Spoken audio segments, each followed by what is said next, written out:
Sky News. The full story first.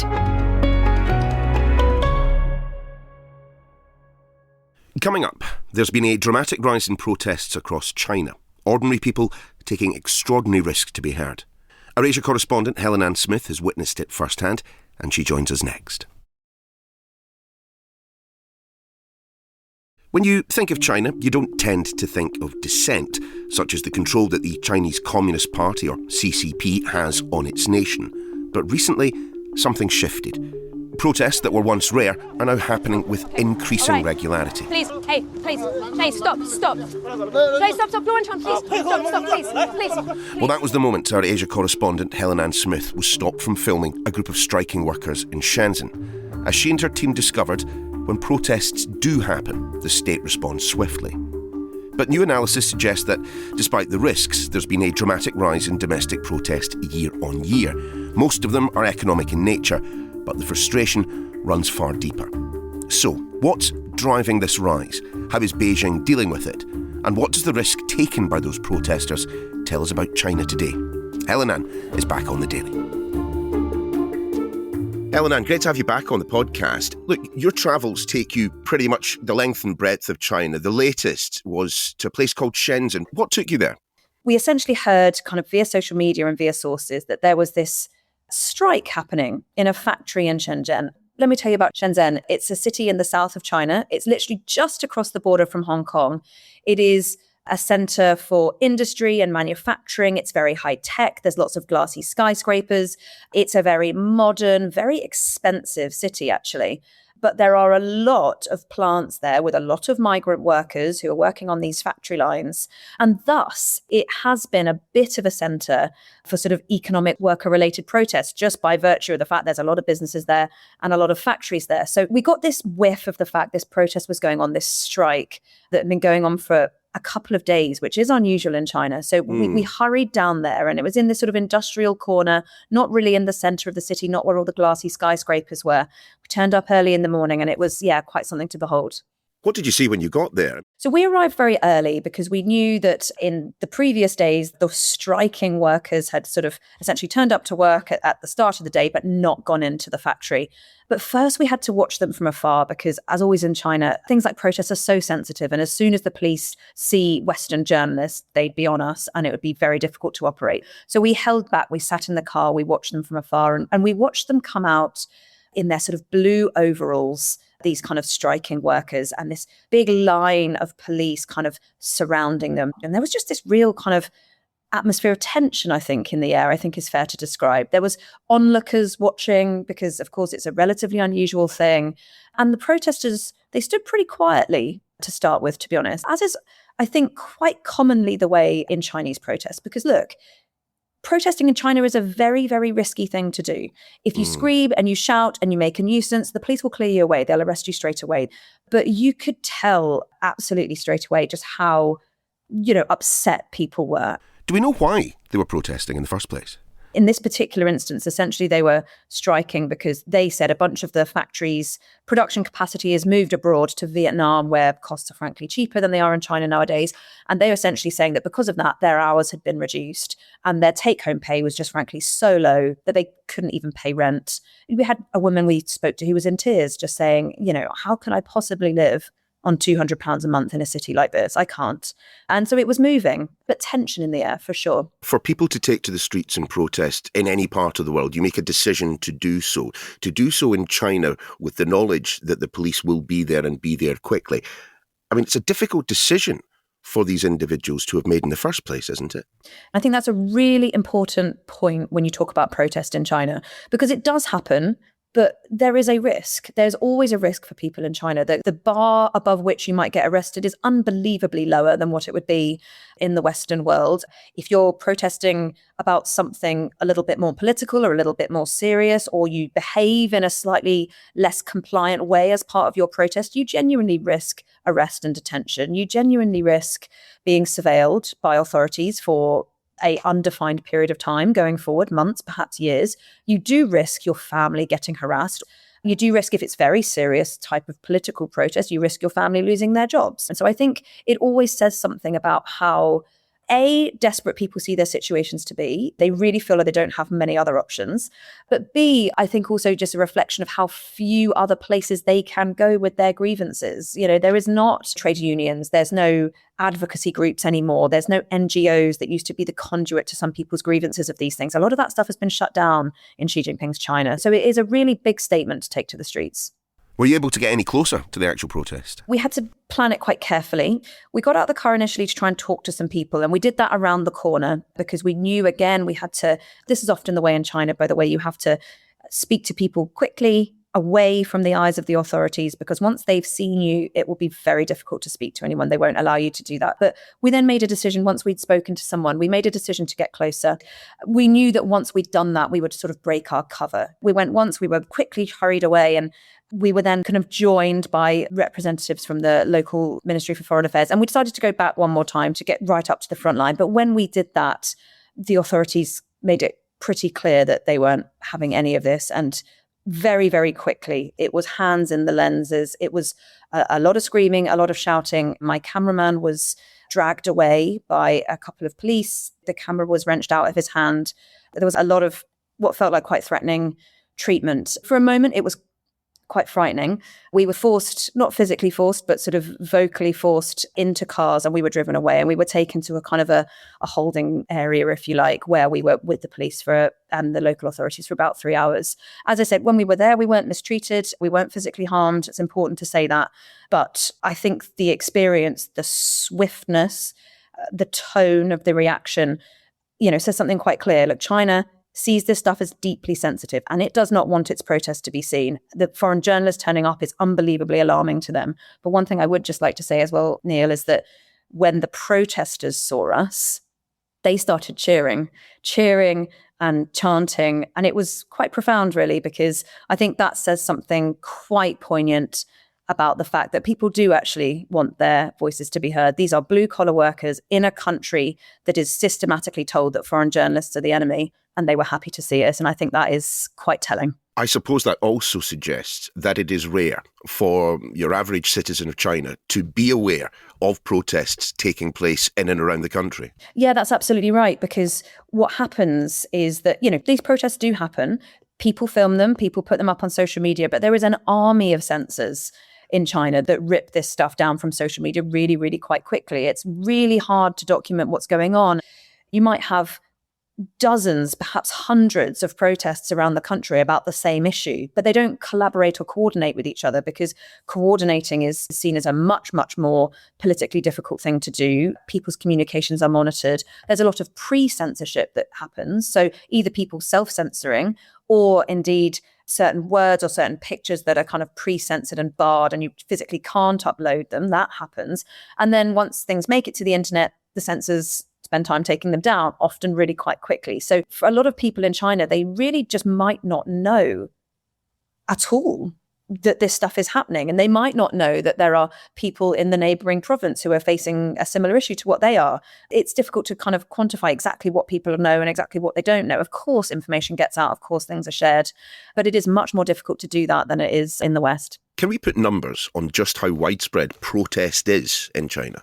No, I think is the short answer to that. But what we can do is we can put numbers to the trend. And that's because there are organizations that have spent time monitoring this and assessing this and doing data analysis on what they're finding. So as part of this story, we were given data by an organization called China Dissent Monitor. It's a research group that's part of a US-based NGO, Freedom House. And essentially they have, over the last 3.5 years, been methodically tracking this type of protest. And they're quite open about the fact that what they're tracking is almost certainly not exhaustive.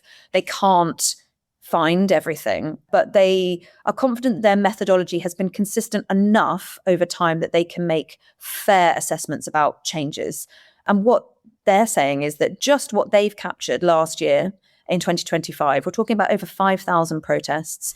Wow. And when you compare the first 11 months of the year, so January to November, there has been a 48% rise on what was seen the year before in 2024. So 48%. And look, the lead researcher said to me, look, if we were looking at 5% change or 10%, you might put that down to kind of methodological problems, or, you might just, not be able to make substantive conclusions based on that sort of stuff. But 48%, even if there's a margin of error, we are definitely talking about a rise in protests. And crucially, he said as well, that they are absolutely not capturing everything because of the issues that we previously spoke about. And what is the nature of the protests? What are they rebelling against? There's all sorts of different things that upset people. We've seen everything from land protests where people have had their land taken from them in order to make way for construction in rural areas. There's unpaid wages from factories. That's quite a common one. There's things like a lot of people protesting about they've lost life savings because they put money down on flats, apartments that were then not completed because of a big crash in the housing market. There's things like anger over school districts and perceived unfairness within the school system. When you take the 3.5 years of data that the China Dissent monitors gathered, they said 85% are about economic grievances, 85%. And that's, I think, quite telling because, look, China's economy is not in a particularly good state right now. It is had periods of deflation in recent years. Consumer spending is really, really sluggish. That's a huge problem for them. I mentioned the housing market. That's been a big problem. There's very high youth unemployment. Then you have Donald Trump and his tariffs. That's wreaked more havoc in China's economy. So look, it is not the kind of the glory days of China's economy that we saw sort of 10, 20 years ago. We were talking about 10% growth. It's really slowed. And that's had a big impact on people and people's lives. What does China say about protests within its borders, about the right to protest within its borders? Theoretically, protest in China is legal. It's not actually illegal. It's just in practice, it's incredibly difficult to stage. And, China would very much say that dissent is absolutely a minority here. And I think to a degree that's fair because, let's be fair about this, that people have grievances in China, of course, but there are also many, many, many millions of people who are prosperous, much, much more so than they were 10 or 20 years ago. There are a lot of people who truly believe in the CCP and what they're doing. They believe that Xi Jinping and his current government have really restored a lot of China's greatness that has perhaps not been there in recent decades. And millions of people support the system. They do. So I think you do need to keep that balance in mind when you're talking about this. And people, might also indeed have very localized grievances against smaller companies or against their employers. And they might not always link that to the central system. And I think we have to be a little careful to always kind of ascribing what people must be feeling inside when we can't really know the answers to that. And I think that's an important thing to keep in mind when we're talking about protests and dissent in China as well. How aware is the average Chinese citizen of what is taking place outside their borders? I mean, do they know the battle that China and the United States have been locked in when it comes to the tariffs that have been imposed? What Chinese people are told about what's going on outside is very much dependent on whether it suits the government's narrative for them to know it. When it comes to kind of the China versus America tariffs and whatnot, yeah, Chinese people absolutely know about that. And they know about it because a kind of anti-America propaganda is always a relatively useful thing for the Chinese when it comes to kind of bad things that America have done. That's normally known. What's kind of less known is things that are harmful to China's narrative of greatness, that are harmful to China's plan, or that might give its citizens too many ideas, if you like. Well, Iran, for example, of course, we have seen for days now protests across the country. I mean, that's the sort of thing that I would imagine would make the CCP very, very uneasy. That's absolutely right. Very, very uneasy indeed. And such a good example, isn't it, of how economic protest can become political really quickly. And that's exactly what's happened in Iran. And that's exactly what the CCP fear. I mean, what's happening in Iran is its worst nightmare. Look, it's just worth saying, of course, China is not Iran. I mean, it's a significantly more functional country. Yes, its citizens, have some oppressive measures on them, but they are, I think, not as oppressed as the people of Iran are for a whole variety of reasons. So they're not the same country. They're not the same place. But China will be watching what's happening in Iran with alarm. They're sort of broadly aligned, but in a sort of fair weather sort of way. China's quite pragmatic with these types of allegiances. It likes to have strong partners in regions. It likes to have weights against its kind of biggest adversary, the United States, of course. If Iran were to fall, it would not be good news for China. It has energy deals there. It has investment deals there. It's not enormously exposed, but it's sort of on the kind of practical economic financial point, it will be reasonably pragmatic. But it's not a good look, is it? Autocratic regimes falling as a result of mass protest is not a good look for China. And be in no doubt the leaders here will be watching it very closely. It does feel that we are entering another era of bipolar geopolitics, of superpower against superpower. And given all that, I'm wondering what President Xi and others within the CCP think about what took place in Venezuela, the kidnapping, let's call it what it is, of Nicolas Maduro by Donald Trump. I mean, again, that's not the sort of thing that I imagine Xi would be very pleased to see. Yeah, not very pleased at all. And actually, the whole thing arguably was a little bit of an embarrassment for China, because just hours before Maduro was captured, I mean, there was quite a senior Chinese delegation visiting Caracas, and it's being seen as a pretty significant intelligence failure from the Chinese. And for a system that doesn't like to lose face, it's really not great at all. Look, absolutely, they will not like the idea that its greatest adversary, the United States, has sort of wielded this huge kind of unilateral power, moving to take out what is a strategic partner within the region. Worth saying that, again, the Chinese pretty pragmatic when it came to Venezuela. They knew that the system was a bit of a liability, so they had moved to sort of shield and protect themselves from their financial interests. Yes, China buys Venezuelan oil, but actually as a proportion of what China imports, it's not an enormous amount. But they will not like a partner in the region falling. They will not like the fact that the US is now controlling these vast oil reserves that Venezuela has. But I don't think China will move to kind of get involved in either of these countries at this stage. Again, this country is extremely pragmatic. Be in no doubt it will be moving behind the scenes to kind of shore up its interests. It will be taking some lessons. What could it unilaterally move to do without having to worry about the kind of ire of international criticism? I don't think it will immediately hasten the invasion of Taiwan. Like, China has its plan, and it's a plan of coercion and peaceful unification. I think it will stick to that. But look, there's been a lot of change in the world in the last couple of weeks, hasn't there? And China's a big player, and it is watching closely. Given everything that is happening external to China, does this rise in protest, this rise in obvious dissent against the leadership of the country, does that yet pose an existential risk, do you think, to the CCP project? I think in the short term, no. I think the reality is that this system is just so powerful. People aren't able to coordinate, even if they wanted to. You know, they're not able to kind of discuss. They're not able to link up how kind of broad certain grievances might be. And that's even if they wanted to, you know. And I think it's really important to say that actually, I think most Chinese people actually don't want to see the overthrow of the CCP. They see it as a party that's brought them prosperity, that's brought them growth, that's brought China greater prestige on the world stage, that's brought China greater strength. And, you know, the propaganda system here is so mighty and so successful that I think the notion that somehow, you know, small bits and bobs of protest, albeit frequent but small, is somehow destabilizing, I think is just not the reality that we're living in.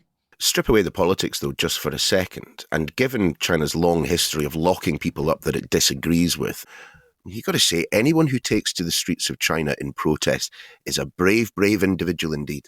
I think that's right. I think people are very brave. You know, again, I think there was something quite sort of profound about the people kind of cheering when they saw us. And I think, you know, China has been so successful over so many years of painting this picture to the outside world that people here are content with their lot, that they are not particularly interested in liberal ideas of the freedom of the media and the freedom of expression, the freedom of gathering. I think the reality is that that's just not true. They might not want to see the overthrow of their government, but they really want their wages to be paid. And if their wages aren't paid, and then the system that they want to complain to doesn't exist, and then, you know, they're not allowed to post on social media about it, and then they're arrested for asking for their wages to be paid, you know, that leads to discontent, and that leaves people feeling deeply, deeply unhappy.